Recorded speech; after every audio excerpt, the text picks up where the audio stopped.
Welcome to the Sinophile. I'm your host Joshua, and I'm here to break down the complexity of China to a level of clarity that will allow you to make sense of its power, its ambitions, and what it all means for the world we live in. I'll be analyzing China's developments and weighing it against the realities on the ground, considering the cultural, social, and political dynamics. As the US and China continue down a competitive path for global primacy, remember, if you're not interested in China, China is interested in you. Today, as the United States realizes that it has to contend with China or it has to live with China.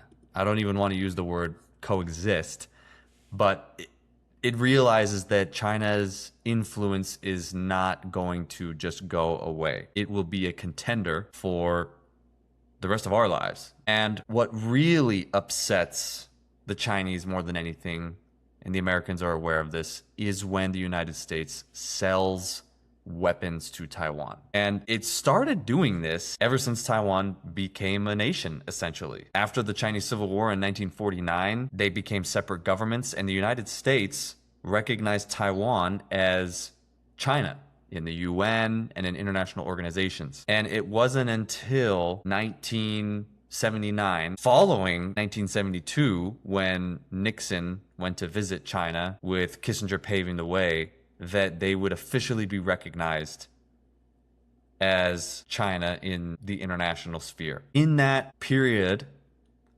a lot of the discussion between the United States and China, figuring out how they were going to establish official relations and what things they needed to communicate on and what they needed to talk about, a lot of that conversation was built around the sovereignty and the question of Taiwan. Now, the United States recognizes Beijing's one China policy, but they have never agreed to it.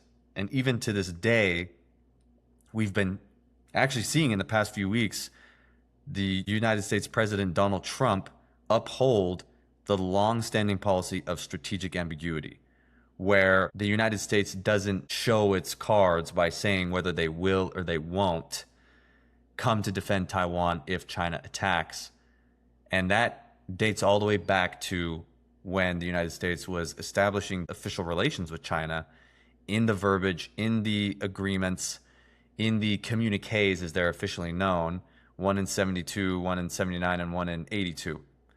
And in each of those communiques, the United States, its stance was that we recognize that there is a one China policy and that there is not two Chinas.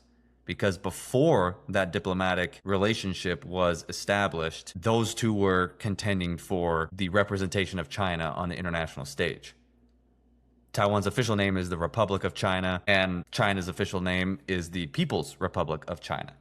The United States has continued this ambiguity around how it views Taiwan, and it is a real thorn in the side of China. Now, for many reasons, the United States has decided to sell weapons to the Taiwanese so that they can defend themselves.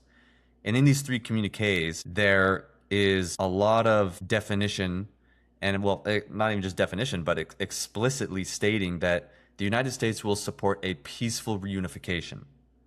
In recent years, China, under the rule of President Xi Jinping, says that they do not rule out the use of force in order to achieve reunification. And so the United States has been selling Taiwan weapons ever since it established official relations with China.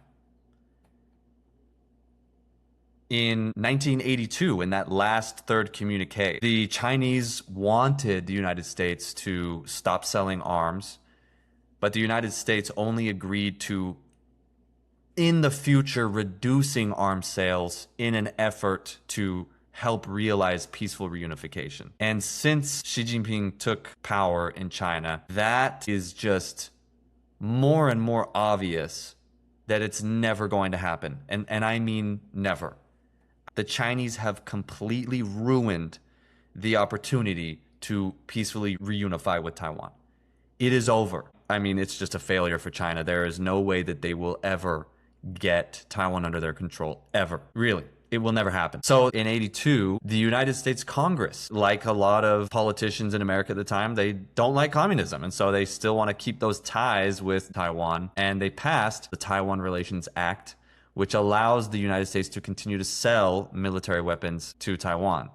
And so they've sold F-16s in 1992. Before that, in 1982, President Ronald Reagan gave what he called the 6 assurances to Taiwan to just reassure them that, hey, even though we had our last third communique with China and we talked about reducing arms sales, we are giving you assurances that we are going to support you, and it will only happen if you agree to it. And ever since, the United States has increased military support to Taiwan. And just last year in December, the United States sold its largest ever single arms package to Taiwan. It was over $11 billion.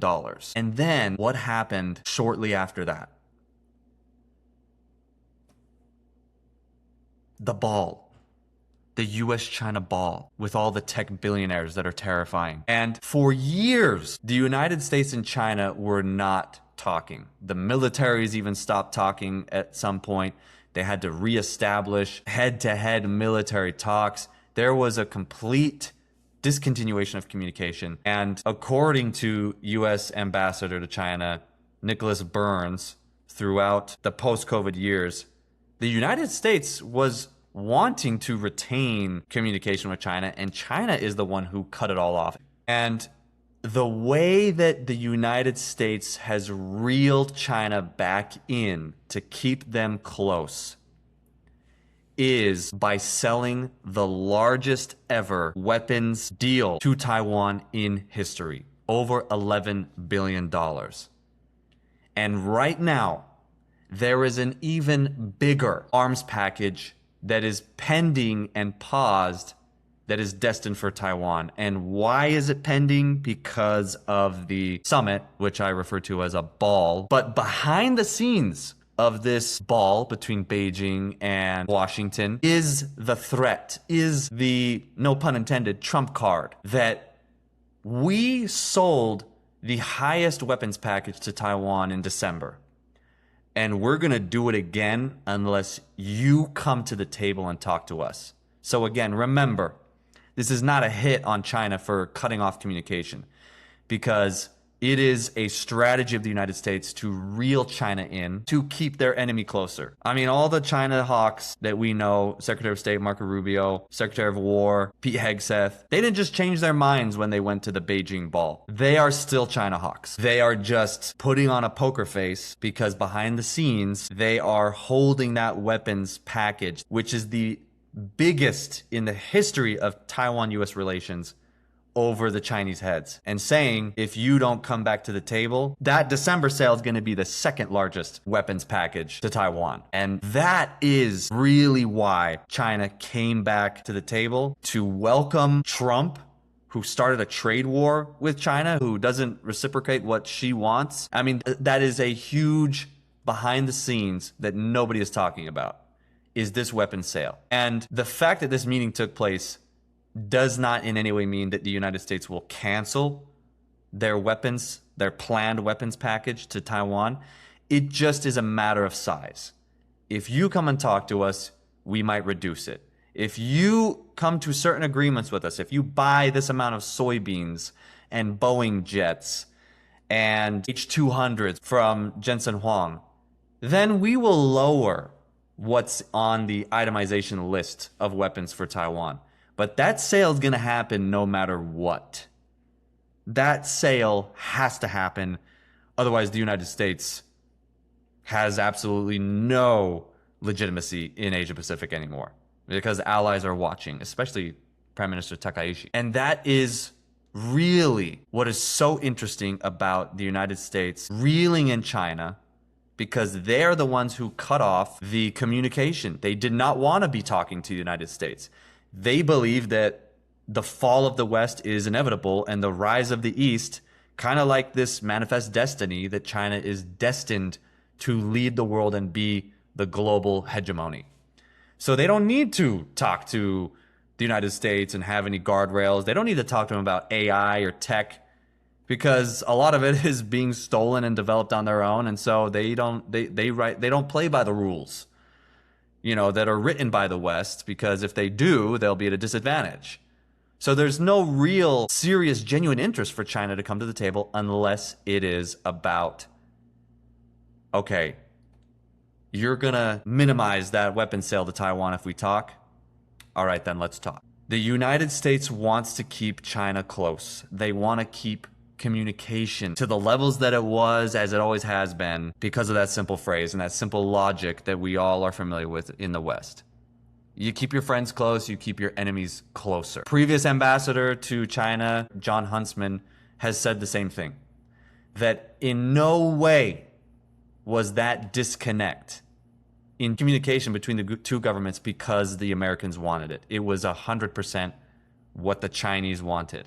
Both of those U.S. ambassadors have said that communication was cut off because of China. And pulling China in will contain them. And at this point, this is the biggest failure and biggest weak point for China, is Taiwan's continued sovereignty and buying these weapons. And so come September, when Xi Jinping comes to the United States, what is going to be more interesting to see is, in the next few months before Xi comes, how big is that package going to be reduced? What agreements are being made right now after the Beijing ball to decide the size of the Taiwan weapons package? Thank you for tuning in today. This has been a Sonophile. Stay sharp out there.